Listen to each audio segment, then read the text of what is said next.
From the heights of contentment, being married to a city princess, having two wonderful children, owning a business that was doing well, and living in my hometown where I always wanted to live, to the depths of hell in a matter of weeks. This is my story. I live in Culverson, a small town in the Midwest. The population of our small community is only 1,000 souls. The nearest settlement, a small town with a population of 20,000 people, is located about 60 miles from us. There are other small towns in between. We have several convenience stores, the precursors to Walmart, like a little find-it-all store that mostly sold groceries, but had a section for toys, clothing, office supplies, cameras, and sundries, and even had patterns and fabrics for those who considered themselves seamstresses. We also have a small pharmacy, a local True Value franchise, a farm store, several coffee shops, a large local bank, and a small credit union, as well as my computer services business. My company, in general, was engaged in IT consulting. I sold hardware, computers, servers, and monitors, but mainly to those who were interested in a full package of services, including networks. My clients included a bank, a local hospital, and a school system. My closest competitor was in a larger city, but I had clients even there and often had to troubleshoot competitor networks. Oh, I think I should introduce myself. My name is Tim Macaron. I am 30 years old. For those who are interested, I am 183 centimeters tall and weigh 82 kilograms if I get wet. Until recently, I was married to a girl I knew all through middle and high school, Becky Maines Meheron, who will soon be remarried as our divorce is finalized. We were married for 7 years. I thought they were good years, but apparently she didn't think they were so good because she stunned me with her divorce announcement. Now I must state that we were not high school sweethearts. We practically did not communicate with each other, as we ran with different companies. We studied at the same university, but even there we did not communicate in the same company. And we didn't communicate at school since she was a local princess. Her dad, Ronald Maines, owned the only bank in town. Maines Federal Bank lends to local farmers. The feed store, local stores, Ned's supermarket, and most other local businesses, and almost everyone in town gets auto and home loans through the bank. I think we all like to meet our banker face-to-face, which is why internet banking hasn't caught on here. I even have a small operating loan from my father-in-law.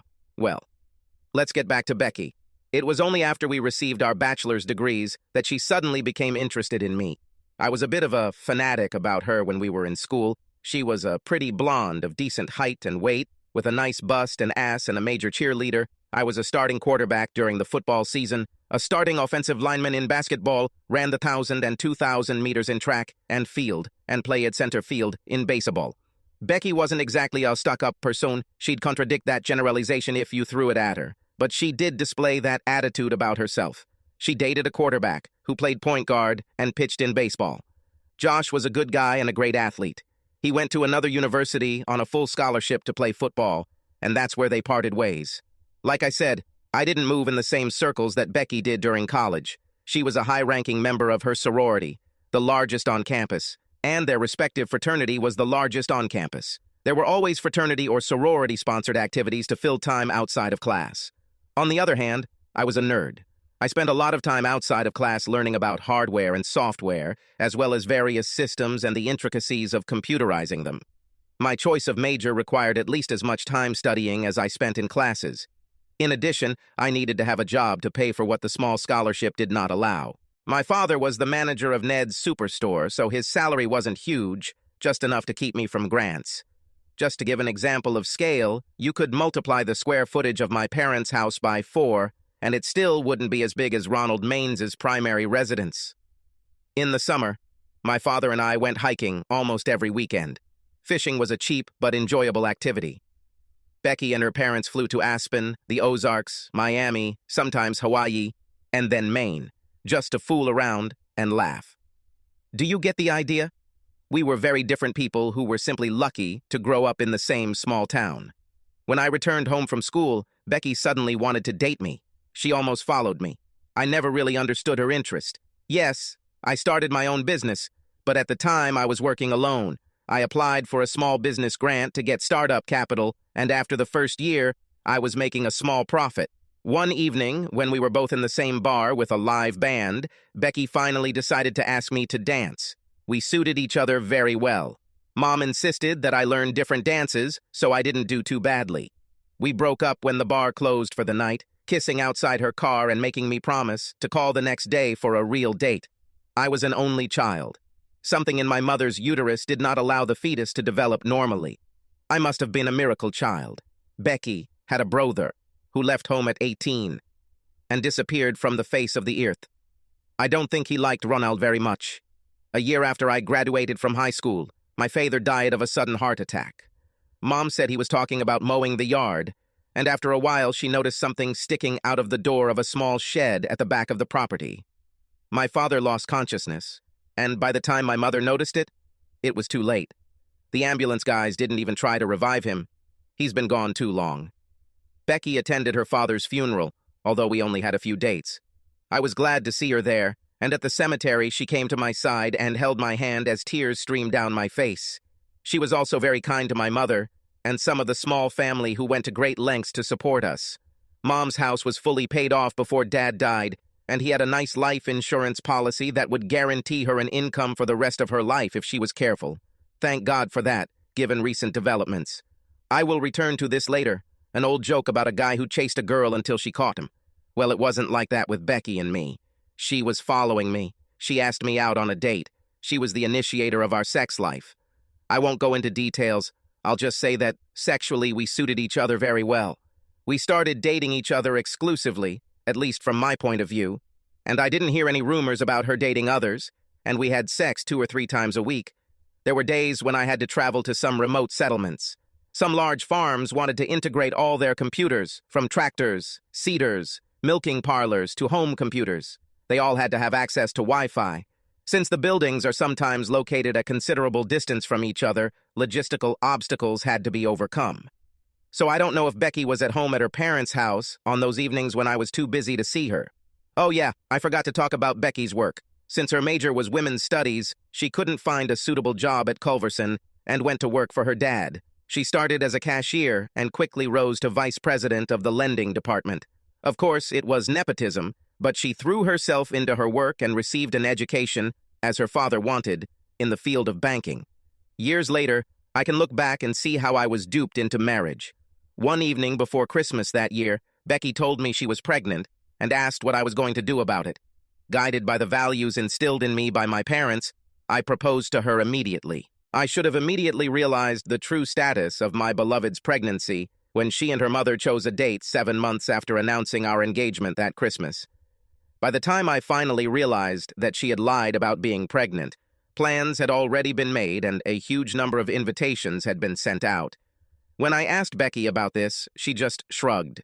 Her explanation, "If I had left everything up to you, we would never have gotten married, let alone engaged. I love you and you love me. It will work." As for me, I was in love with the city princess. The sex was amazing and I really wanted to sleep with and around Becky, so I agreed and left no stone unturned when I realized she had lied about being pregnant. The wedding was the largest in our city in anyone's memory. Everyone was invited. We even held it on a Sunday afternoon so that all the businesses had time to close. The holiday was extraordinary. It was organized by a company from our urban area. We honeymooned in Barbados, where Becky found a clothing-optional beach and was naked almost every day we were there. The sex was alternately loving and tender and rough and violent. We did it all. We explored the island by scooter and even snorkeled in the clear Caribbean Sea. After 2 weeks of hedonism, we returned to work. I now had one person working for me, and before our marriage ended, the staff had expanded to 3 technicians and an accounting secretary to keep us all organized and in order. About a year after their wedding, Becky announced that she was pregnant. This time, the alarm was not false. Constance, my little Connie, was born with all 10 fingers and toes and was destined to be spoiled to death. However, she is my little girl. 2 years after that, Thaddeus, or Tad for short, was born. He, too, was born fully formed. My life was complete, and I was as happy as a pig in the mud. In the 7th year of life, everything changed. Becky suddenly needed to work many evenings and several weekends. I could understand the need to hold banking conferences occasionally, but it was a slow year, and there couldn't be enough influx of loan applications to justify all those evening meetings and weekends. Becky always answered the phone if I called, but I tried not to bother her unless it was important. There weren't any missed calls, not one time she answered out of breath, but I was still a little concerned. Our sex life also suffered as Becky was rarely home before I went to bed. Many evenings I had to go to bed immediately after the children because I was traveling to serve my clients. Yes, I had more assistants, but this was only so that I did not chase my own tail. We were all very busy, but I planned my days so that I could be home in the evenings, especially if Becky couldn't be counted on to look after the children. I remember the last time I made love to my wife. I got home on Friday night and lo and behold, she arrived before me and cooked dinner for us. The children were overjoyed and talked to their mother throughout dinner. So much so that we had to ask them to eat. We then cleared the table and put the pots, pans, and dishes in the dishwasher before sitting down together and watching Shrek for the 100th time. The children were so happy to see Becky that she had to put them to bed for the night. That evening, I was not allowed to go near their bedroom. After they settled down, Becky returned to the living room with a couple glasses of wine, high heels, and some kind of fluff called a baby doll, which emphasized her beauty and made my manhood rock hard in my pants. We settled on the couch and sipped wine while Becky whispered about what she wanted me to do that night. She didn't want affection and love, no, she wanted hard sex. I didn't know if I could cope with this task because quite a lot of time had passed since our last meeting, and I was sure that I would reach the finish line too quickly. I gave her everything I could and fell into a deep sleep. When I woke up on Saturday morning, Becky was already dressed and holding an envelope in her hands. Time to wake up, idiot. Where was yesterday's loving woman? Why is the term dumb used? The children are already dressed and ready to go to mom and dad. This is where I will be staying this weekend. You'll have about 48 hours to get your crap out of my house.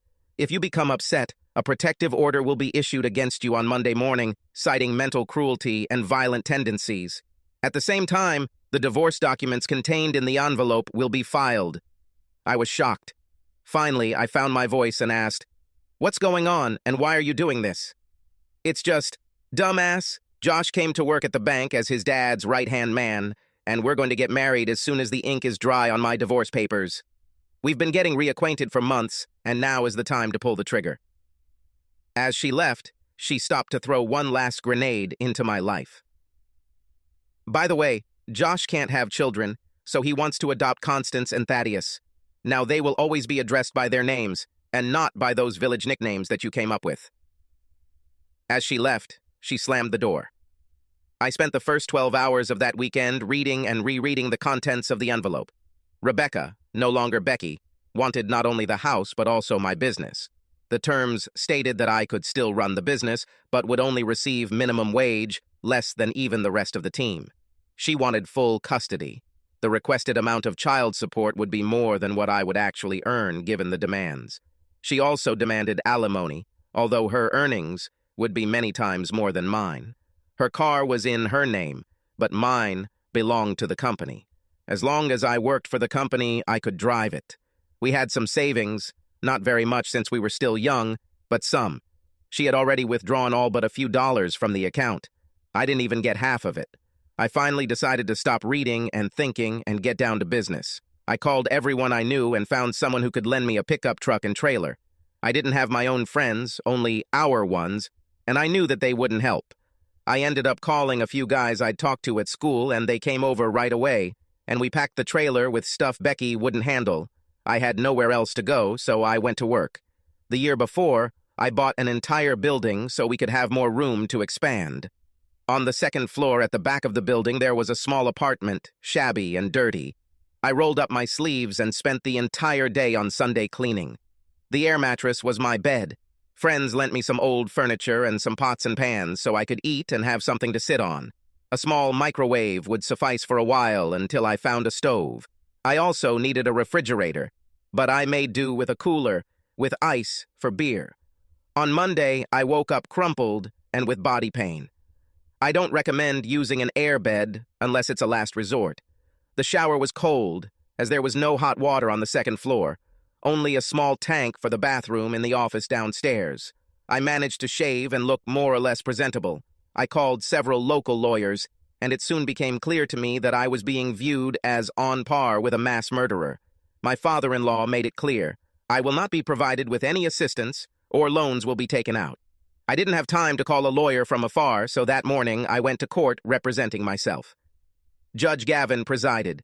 I had a very bad feeling. The judge was always present at all Maine's family events, and I would be willing to bet that his car and house loans were through Maine's Federal Bank. He addressed his first comments to me. "Mr. Mecheron, why aren't you represented by a lawyer?" "Judge, I apologize, but my wife handed me the documents on Saturday morning, and I was only able to look for a lawyer this morning, before the trial. No local lawyer will take my case. I ask for a delay so that I can find a lawyer from more distant places." "Denied. I do not understand this. According to the case file, these documents were filed 3 weeks ago, and a trial date was set at that time. The file also states that a sheriff's deputy served you at your place of employment that same day. You have had enough time to seek the help of a lawyer and submit the necessary documents confirming your financial situation. I must find you in contempt of court for your blatant attempt to delay the proceedings. Your Honor, I would like to protest and hope that this will be entered into the official record of the court that I believe that I am being pushed into a settlement that is entirely in favor of my wife and is being done only to destroy me, and not to help my children in any way. Since all of my income documents are filed jointly, my wife should have been able to present my financial situation and thus defeat all claims for unjustified alimony. In addition, she announced that she plans to remarry as soon as our divorce is finalized, so alimony should not be an issue." He hit the table with a hammer. "Be silent. You, sir, have disturbed the order. You have had sufficient time to respond to the subpoena. I find in favor of the plaintiff." He slammed the gavel again, stood up, and left the room. I was shocked. In a matter of minutes, I was divorced. It would be very difficult for me to see my children, and my business was taken away. I looked at my ex-wife. Rebecca at least looked a little guilty about what she had just done. She pulled herself together and looked at me with an arrogant look. "You better get to work. I'm not paying you to sit around and look like someone just pissed in your Cheerio." Hatred had become an increasingly dominant emotion due to the confusion of the past few days. I had to restrain myself, as I saw that the bailiff was closely watching me. He didn't look too friendly. Joshua and the bitch stood up and followed their lawyer out the door. I sat and waited. I needed to not give them a reason to throw me in jail. Somehow I came to the conclusion that this was one of their goals. If I had been jailed for losing my temper, her accusations would have been credible. The bailiff came up and said quietly, "They should already be out of the building.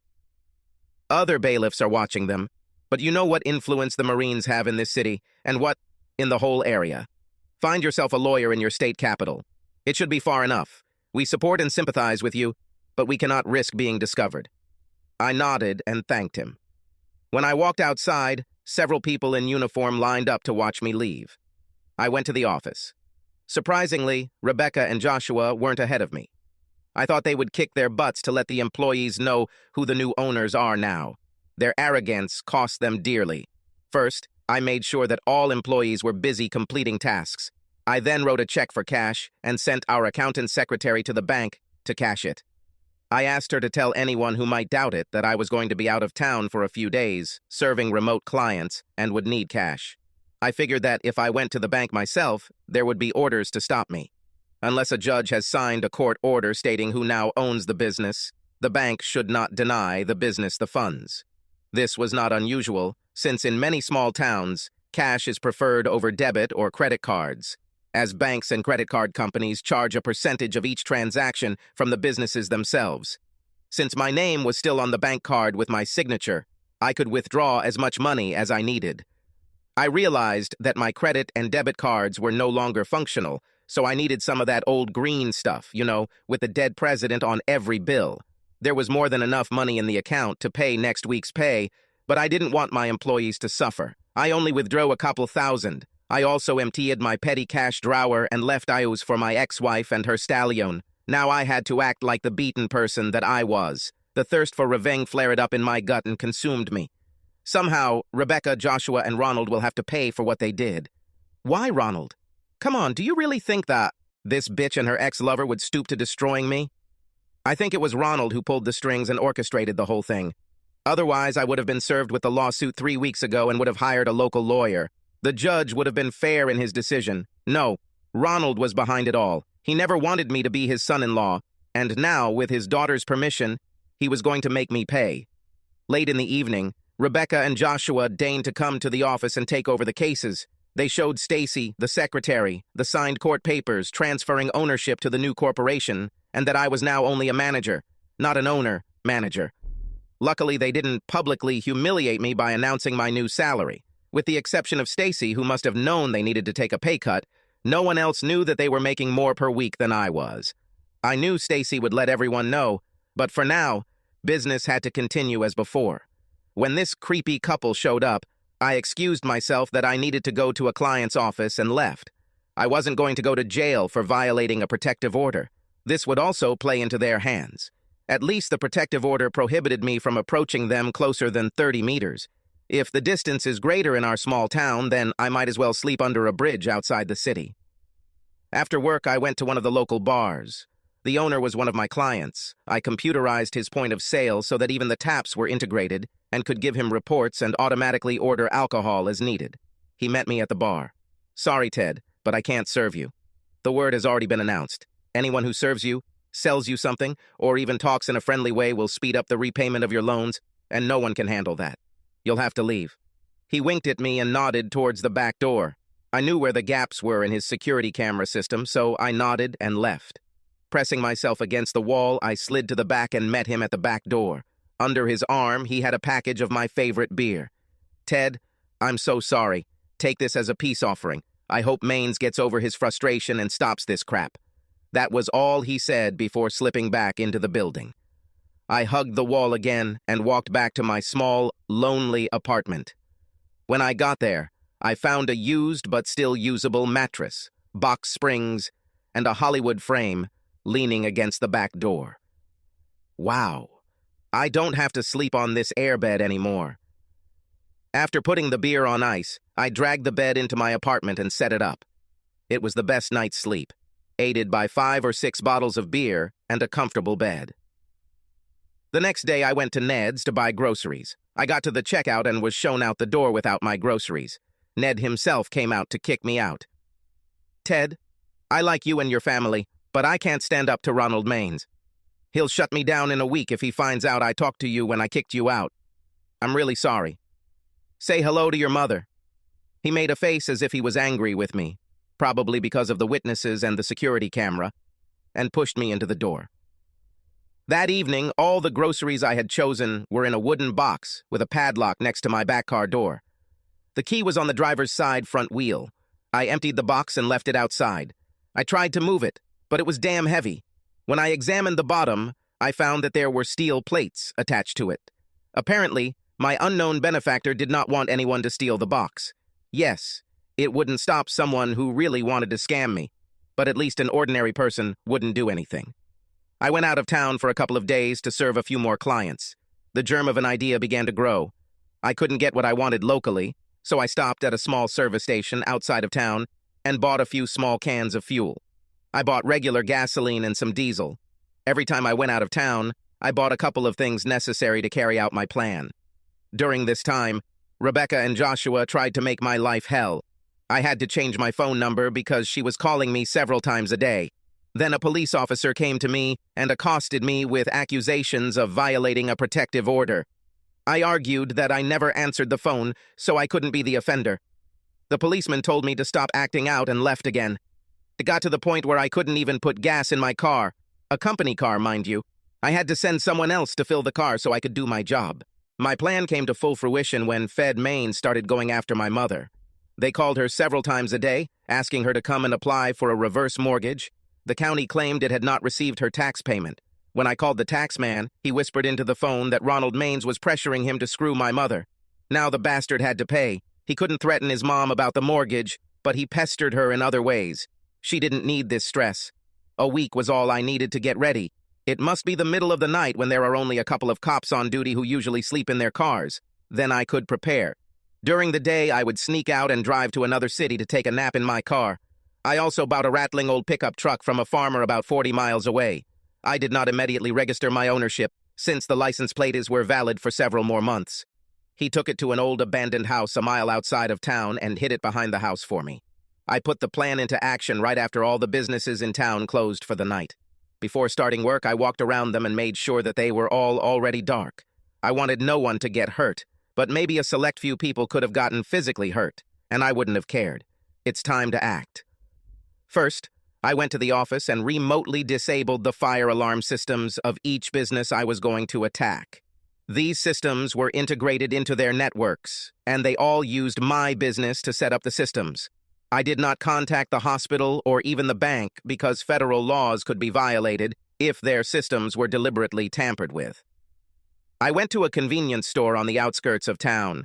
There was enough brick to break the glass in the door. I mixed diesel and gasoline in a bottle to make a Molotov cocktail. I lit a wick, soaked in gasoline, threw it at the door, and catching on the edge of the shelf, the bottle broke. Then I went to the other end of the city and repeated my actions in another store. I heard the sirens when the volunteer fire department responded to the first fire. I smiled to myself.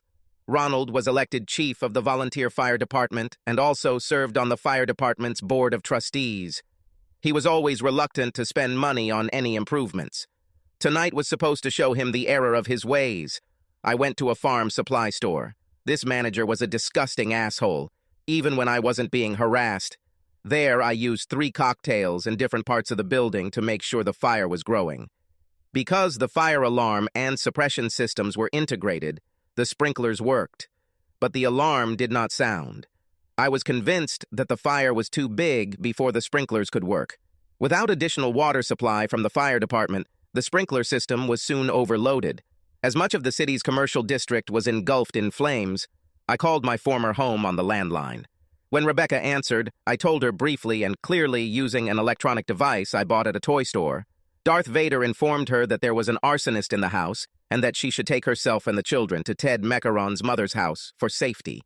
Sitting on a nearby street, I watched as, about an hour later, Rebecca left with the children and headed to her parents' mansion. I knew she would do this, but she was in for a surprise. I wasn't in a hurry, but I made sure my old house was well lit by the flames before walking a couple of blocks to the car. When she drove into her parents' gated community, yes, our little town actually had a gated community with security. She saw their house on fire and her mother standing in the street, wringing her hands. Guess who controlled the computer system of the gated community and their security company? When the fire started, the patrol was busy responding to a burglary alarm. I later learned that Rebecca stayed with her mother for a while longer before they all piled into Rebecca's car and drove to my mother's, since even the motels seemed to be having problems with their computer systems and couldn't check anyone in. In the end, I parked the company car at the office. I opened the door and threw the last Molotov cocktail at it, and then set the car on fire. Unknown to Rebecca, Joshua, and her idiot father, I canceled the insurance on the building and the car. I then walked up to the first fire, where firefighters were valiantly trying to stop the fire from spreading. Ronald stood next to the lone fire truck in his expensive white firefighting gear and matching white helmet, directing the half-drunk crew members. With the police running all over the city trying to find out if anyone was on other fires, there was no one to even slow my progress. No fire department came to the rescue, as Ronald refused to sign mutual aid agreements and did his best to alienate other services. They feel like shit right now. I walked up behind Ronald and used the voice changer again. First, I stuck a small dowel into his back. Darth Vader spoke again. "Don't turn around or jerk, otherwise you could get very seriously hurt." Ronald froze and began to speak. "Shut up, asshole, and listen. Your city is on fire. If you don't want this to happen again, you better fix yourself. No one is exempt from retribution. Even your own home is now completely on fire. Listen and learn. Stop being an ass. Otherwise, you will suffer new retribution." I didn't want him to turn around, so I pushed him, and he fell into a hole of mud. It looked the same. His clean white equipment had become dirty. He started to rise to his knees. I kicked him, and he ended up in the mud up to his face.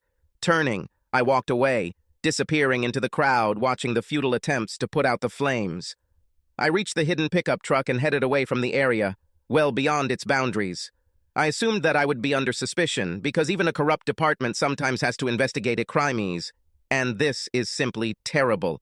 I settled in a large metropolitan area located 3 states away from my hometown. I didn't try to hide, change my name, or find a fake ID. True, I didn't care. I couldn't see my children. They were adopted by Joshua. I didn't have money for child support. I knew the cops would come after me, so I didn't try to open a new business. I simply got a job in the IT department and was soon doing the same job as before. I waited a while before calling my mom's landline. I was so paranoid that I drove 50 miles from my apartment in case law enforcement tried to track my phone. I guess I shouldn't have been so paranoid. Mom was glad to hear from me. Her head was spinning from news of local events. First of all, I'm glad you're alive. At first it was thought that you might have been in the apartment when the building burned, but there was no sign of a body. Someone eventually suggested that you were very unhappy and probably left your resignation letter to Becky and Josh and then left town. But the letter burned down along with the building. Thanks for letting me know you're alive.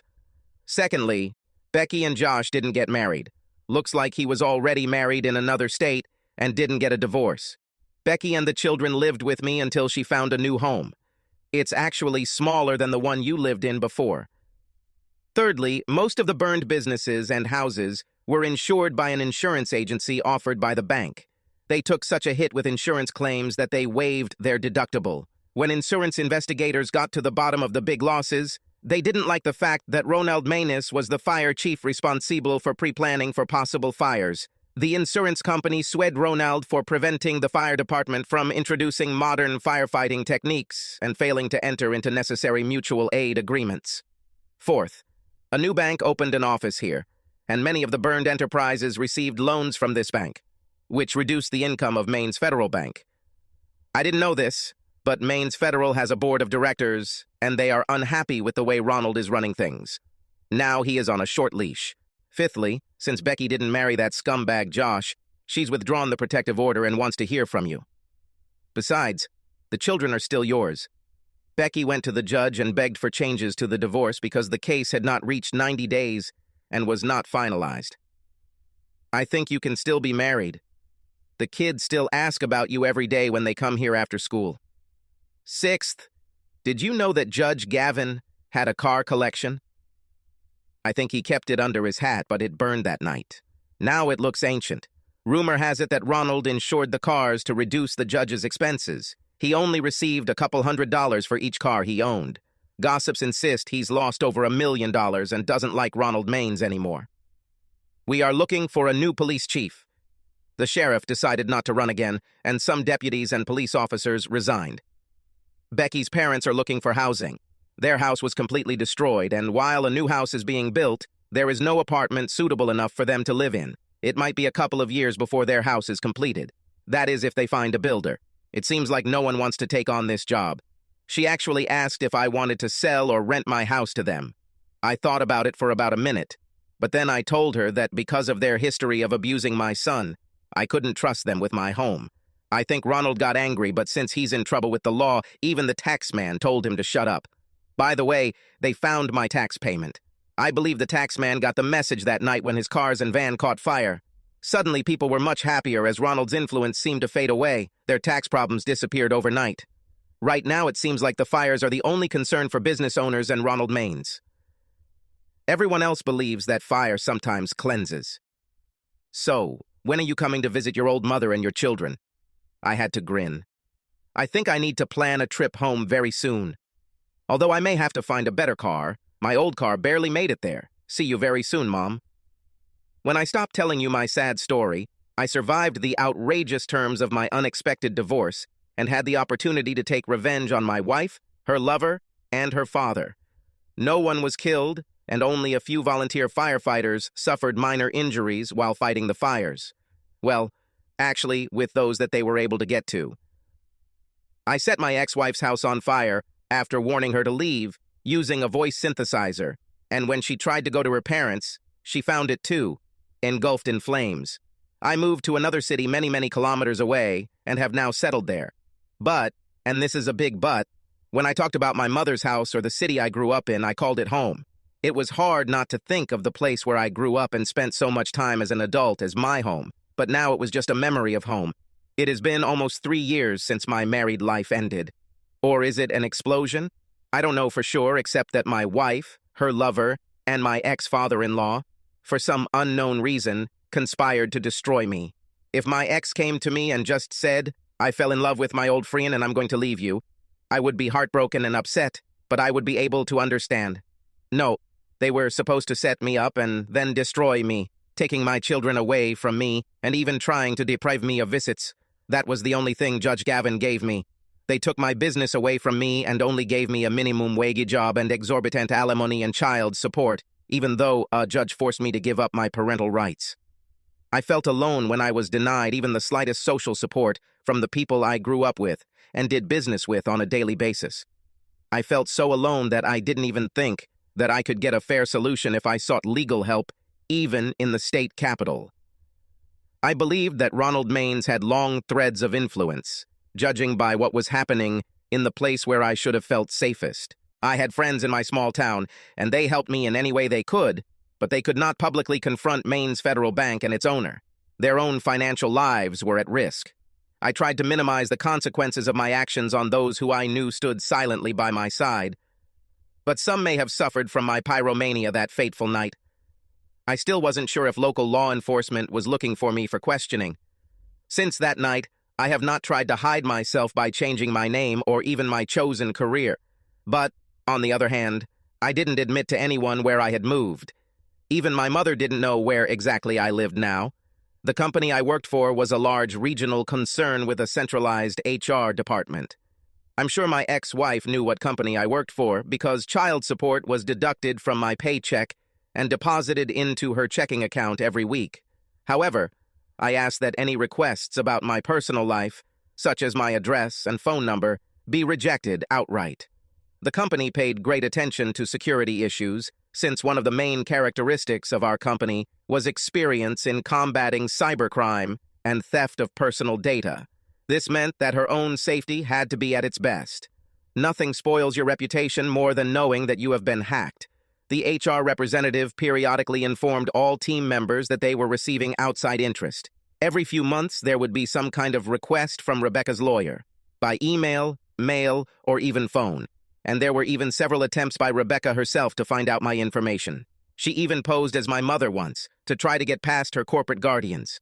If the HR department had received a subpoena from law enforcement agencies or the prosecutor's office, my data would have been provided without problems. But nothing of the kind happened.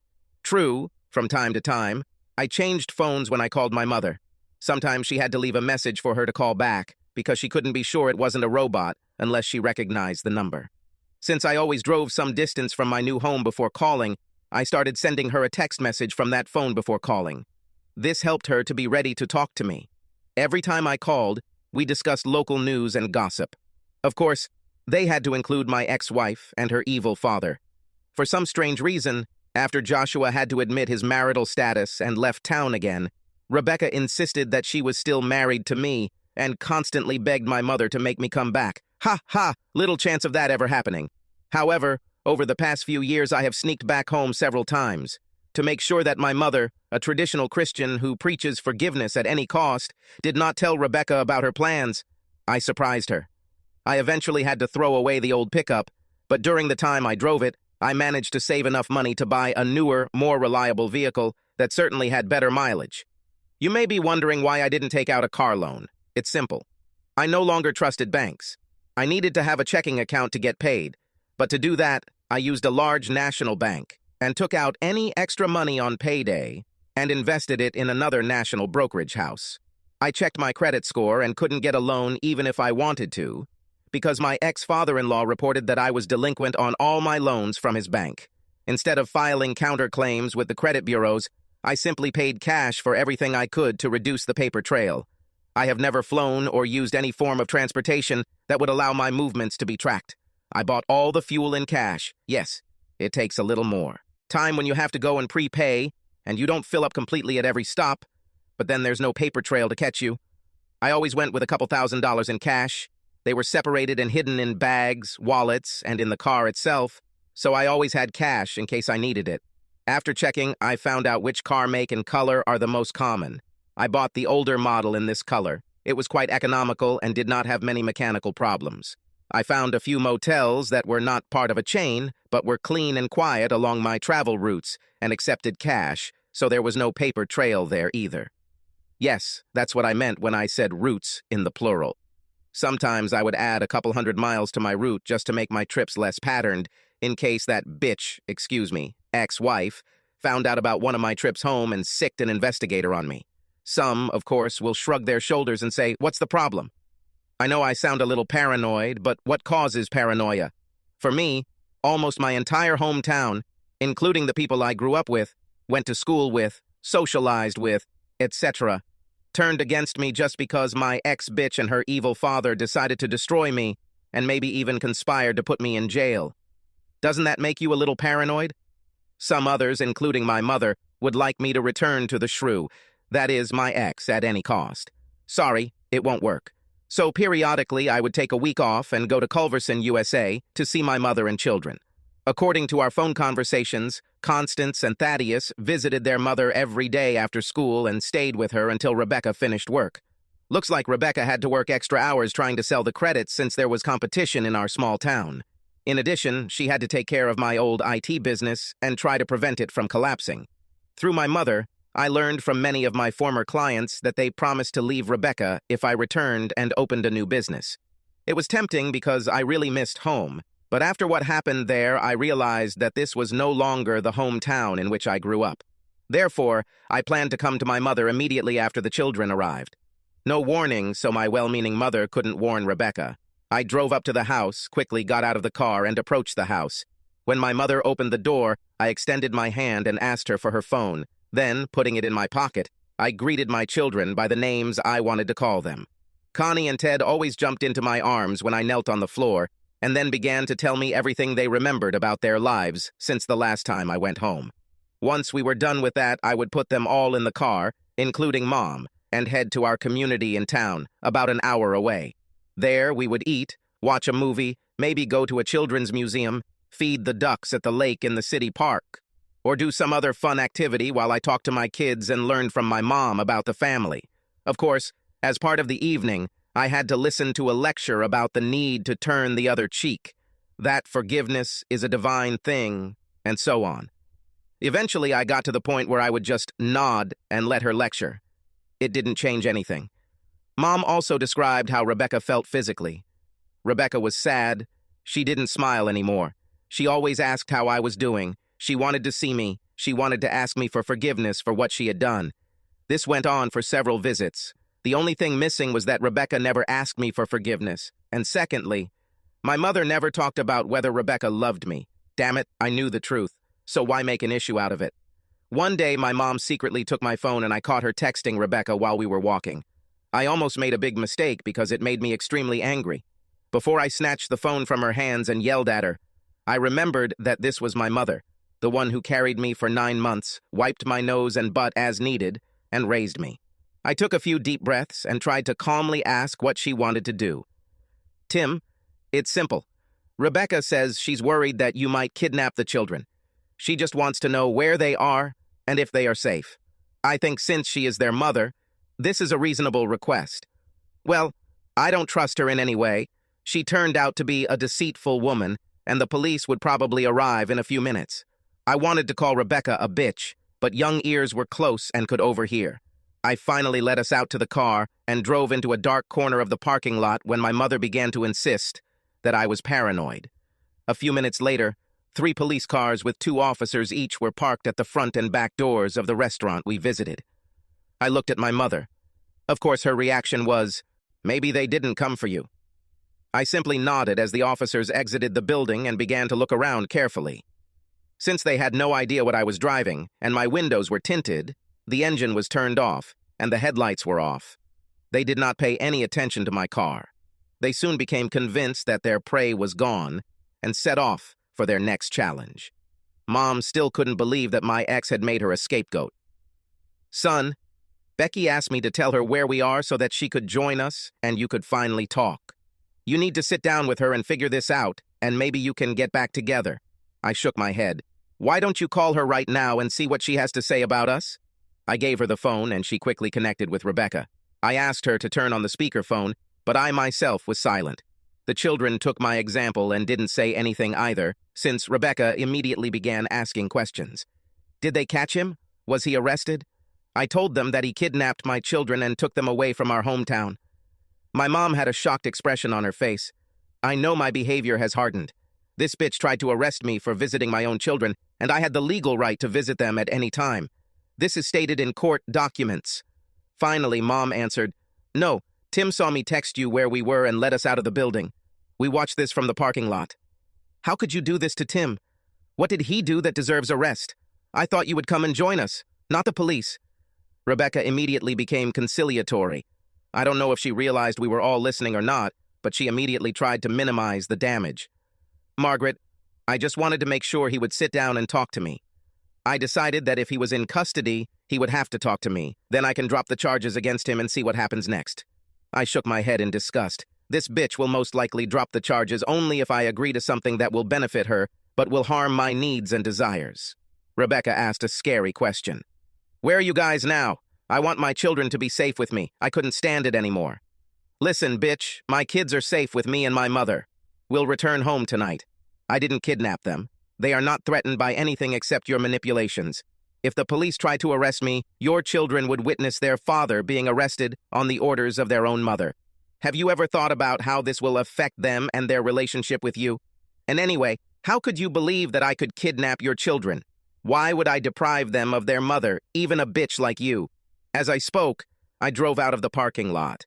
If Rebecca was close, she must have been looking for us. I believe she was pulling into another driveway as we were exiting the street. Mom gave me a dirty look, but didn't say anything. I gave Rebecca my last comment. "We're going home now. I think you'll have to come up with some other charge to get me arrested once we get to Mom's house." Mom turned off the speakerphone because the children began to understand that I was very upset and began to cry. I was ashamed to realize that I called her a bitch in front of them. Mom spoke quietly to Rebecca and then turned off the phone to try to reassure Connie and Tad that everything was okay. It took several miles down the road before they began to calm down.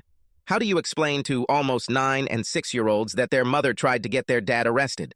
I was so paranoid that all the way to my mother's house, I thought that I could be stopped at any moment.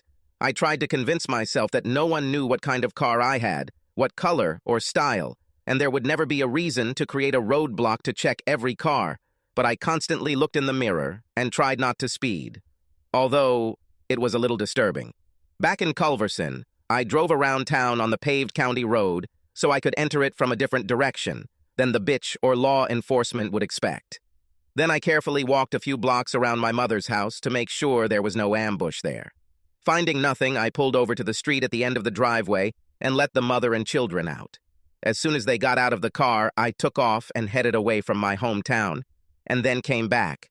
Yes, I know I'm paranoid, but I successfully escaped again.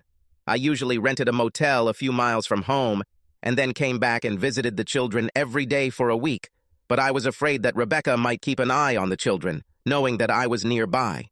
I drove for several hours before stopping for the night at another motel. Something had to change. I decided to contact this bitch.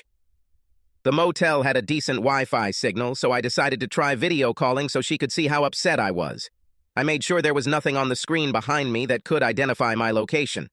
I also planned to leave immediately after the call ended in case she was somehow able to track down the motel's IP address. I figured she would have enough time to pick up the kids, take them home, and put them to bed. I was lucky on the first try. I sent her a video call request and she responded immediately. I really didn't want to look at her, but those were the rules of the game I was playing now. 3 years passed and she still looked good, but I knew that her beauty was only in appearance. "Tim, I'm so glad to see you. Why didn't you just come into our house and look at the kids? Honestly, I have no idea whether the police will be waiting for me when we agree to meet. I'm sure someone decided that I was to blame for all of your and your family's misfortunes over the past few years. Tim, no one is looking for you. State police came and investigated along with an arson investigator, and they couldn't find enough evidence to point the finger at any one person. Yes, I suppose they think you might have been to blame since no one else left town during the fires, but there are a lot of people here who don't like my father and his business methods. For weeks and months after that, all I heard was whispers about what else was going to happen to Dad. Did you know that the fire department expelled him from their ranks and declared him a black mark? He can't even serve on the board of trustees anymore. Nothing like this could have happened to a nicer person. In fact, I do not care. The only thing I want is to visit my children periodically. The rest of us can jump off a cliff and we'll all be better off. Are you still in town? Can I see you? What? Will I be arrested for kidnapping my own children, whom, according to a court decision, I can visit at any time without warning or reservation? She looked a little taken aback by this remark. I thought it would make you sit down and talk to me. I would never press charges against you. Yes. And every time I was stopped for some minor violation, it would show that I was once detained for kidnapping. I don't think their systems show that I might not have been tried or convicted. Sorry, but I can't help you with this matter. Also, if you withdraw your complaint, won't you be guilty of making a false report? It would look good on your file. They would never do that to me. Dad won't tolerate this. Yes, still the same Rebecca. Dad will fix everything. I have the right to do whatever I want, even if it violates the law or my ex-husband's rights. She dropped a bombshell on me. You are not my ex-husband. You and I are still married. I shook my head.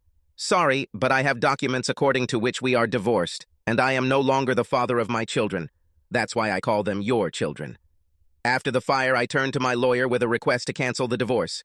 Since a full 90 days had not passed, it was not recorded as final. Judge Gavin was so angry at my father for losing his car collection that he readily signed it. For some reason, Dad got very angry. What did you do to him to make him so angry? I have no idea. I was happy. I had a loving wife, 2 wonderful children, a good business, a certain authority in society, and suddenly I had absolutely nothing, and I was threatened with prison or hard labor because you and your fucking family set me up. I was forced to leave to be sure that a trumped-up accusation would not appear on my doorstep. She seemed surprised by my point of view on all this. No, that's not what we wanted at all. Really. Do you see the expression on my face? In my opinion, it qualifies as incredulous.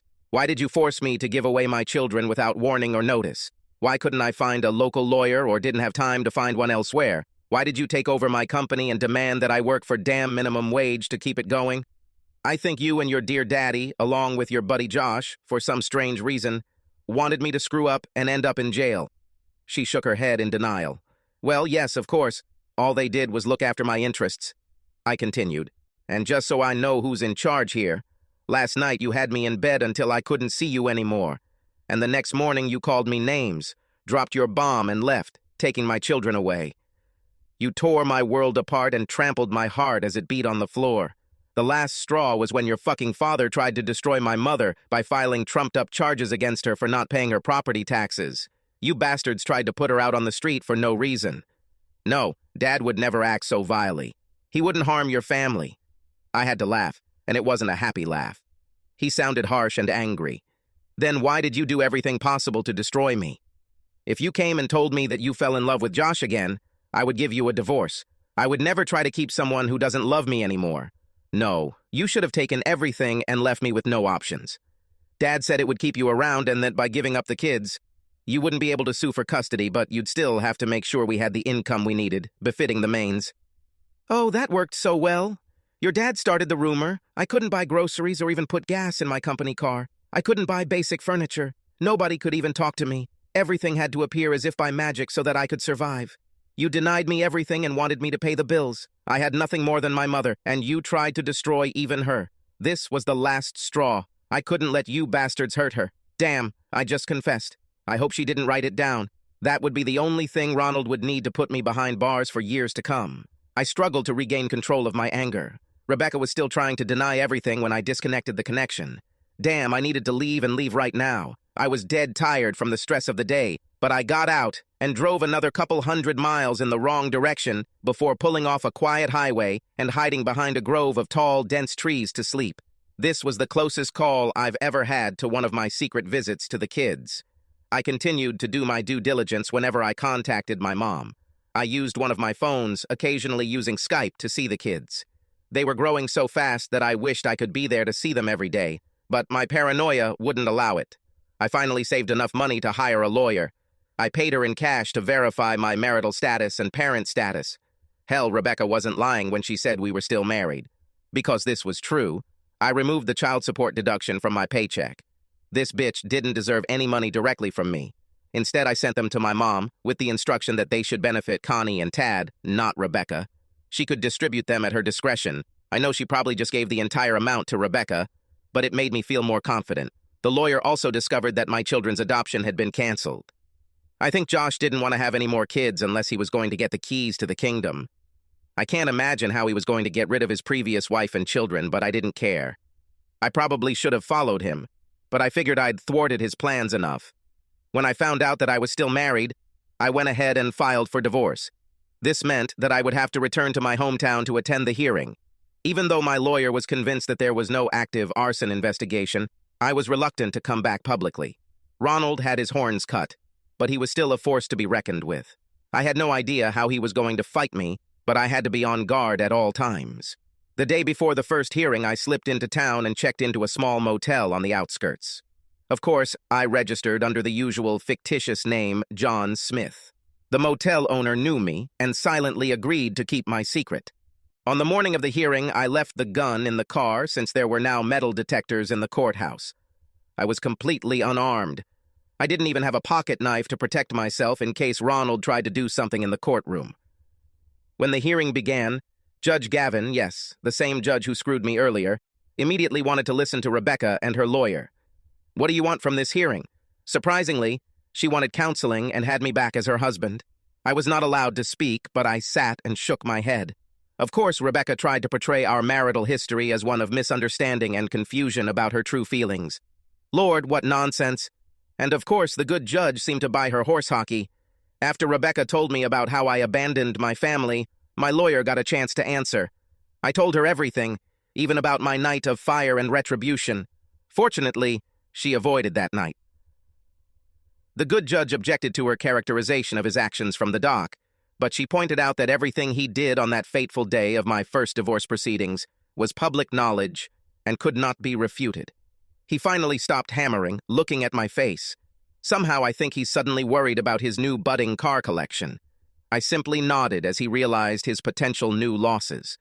He leaned back in his chair and fell silent. The lawyer continued with my story. When she got to the kidnapping episode, the good judge suddenly became carried away again and leaned forward. He looked not at me, but at Rebecca with a stern expression. He raised his hand to silence my mouthpiece. This is true? Did you actually file a complaint that Mr. Meheran abducted the children and tried to arrest him, even though the visitation permit issued by this court stated that he could visit the children at any time? Rebecca, like a deer caught in headlights, looked at her lawyer for help. He didn't play along with her. The judge became a little more decisive. For God's sake, why would Tim come back here and get married to you again? I admit that the whole divorce process was quick, and there seemed to be good reasons for it, but this man was persecuted and ostracized in his hometown. His mother was persecuted. Again, why should he want to come back to you? Is it only for the sake of the children, or only for the sake of your imaginary benefit?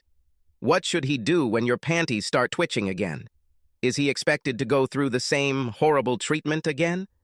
Before Rebecca had time to respond, her lawyer jumped up as if he had been electrocuted and asked for a short break and the opportunity to meet with the lawyers in private. My lawyer just shrugged his shoulders, but did not object. Judge Gavin lowered his gavel and left the courtroom. Both lawyers left with him and appeared only a few minutes before the hearing resumed. Upon his return, the judge looked angry. Rebecca's lawyer looked ashamed, but my lawyer smiled. After the rehearing, Judge Gavin called a surprise witness. Ronald Maines, please take the oath and take the witness stand. Little did I know that my father-in-law was actually present at the hearing. I didn't know why he wanted it, other than to support his daughter, and I saw no reason why he should support her attempt to win me back. Ronald walked forward and gave me an angry look as he passed the table. He took the oath and then sat on his throne as a ruler. The judge began the interrogation. Tell the court, Mr. Maines, why you are here and what contribution you can make to the trial. My hopefully soon-to-be ex-father-in-law gave the judge a dirty look, somewhat similar to the one he gave me, and began ranting. I don't know why my stupid daughter wants that pathetic son of a bitch back. He only caused us heartache and suffering. I can't even tell you how much money my bank and I lost because of his actions. I want this little shit to go to jail and hopefully throw away the key. The judge slammed his gavel to stop the tirade. In the office, your daughter's lawyer hinted that you have something important for the court. Please get started with this. I was surprised that the kind judge did not reprimand Ronald for his profanity. Ronald didn't look punished. He really looked out of control. My daughter should not have agreed to marry this chicken shit.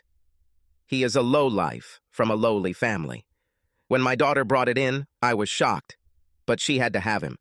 I put up with it until Joshua Webster came to work for me. I made sure that Rebecca and he were together as often as possible and decided that Joshua would seduce her. Since they were high school sweethearts, this shouldn't have been too difficult. She resisted a little longer than I expected, but in the end, she fell under his spell. It's only a pity that at this time she did not become pregnant from him. The judge asked, "What about the little fact that Joshua Webster was already married and had children of his own?" The plan was that once Rebecca was divorced, he would quietly divorce his wife and give up rights to his children, and then become the father of Constance and Thaddeus, which is what I wanted from the beginning. Mecheron should never have fathered anyone of my blood. I was outraged to no end every time I had to endure him sitting at my table for any reason. The judge allowed him to continue for a few minutes before asking another question. "Was it your intention to force Mr. Mecheron to leave the city or go to prison?" I wasn't really interested in it, but prison was the preferred outcome. "Then we could prove why he should not communicate with my daughter or her children. So, is it true that you used your bank to persecute Mr. Mecheron and create conditions under which he could break the law? Were the phone calls from Mrs. Mecheron violating the protective order incitement on your part?" Ronald smiled. "Yes, Judge. It was my idea. I asked Rebecca to call her ex-husband and then called the police on him. I have no idea why he was never arrested and convicted of violating orders to stay away from Rebecca." The judge nodded. "Thank you, Mr. Maines. That's all. You can leave." Ronald still had an unpleasant expression on his face as he left the witness box. It changed slightly as the judge continued. "I advise you to consult with your lawyer. I am providing the official record and transcript of the trial to the district attorney for possible prosecution. You, sir, abused your position in society to persecute this man. Unfortunately, this happened with my help and is something I am trying to correct before I retire." A dissatisfied expression appeared on Ronald's face. Apparently, his influence was no longer as strong as before. He turned and stared at his former friend. The judge smiled at him. Ronald lowered his head slightly and walked towards the exit of the courtroom. The judge turned back to Rebecca's lawyer. "Do you have anything else before I make a decision?" The lawyer quickly jumped to his feet. "Your Honor, my client had no idea what her father and her lover were planning. She was an innocent victim, just like Mr. Mecheron. That is why she asked for counseling with the goal of reconciliation and returning to the happy marriage they had before Mr. Joshua Webster came to town." Judge Gavin looked at me and my lawyer. We both shook our heads. The judge spoke again. "I'm sorry, Rebecca, but you may have been somewhat of an innocent dupe in all of this, but that doesn't justify the hell you put your husband through during and after the divorce hearing. You treated him disgustingly and even tried to arrest him on false charges. I can't imagine how he could forgive you enough to let you get so close to him again." Rebecca jumped up and started screaming that she loved me and her children needed me back.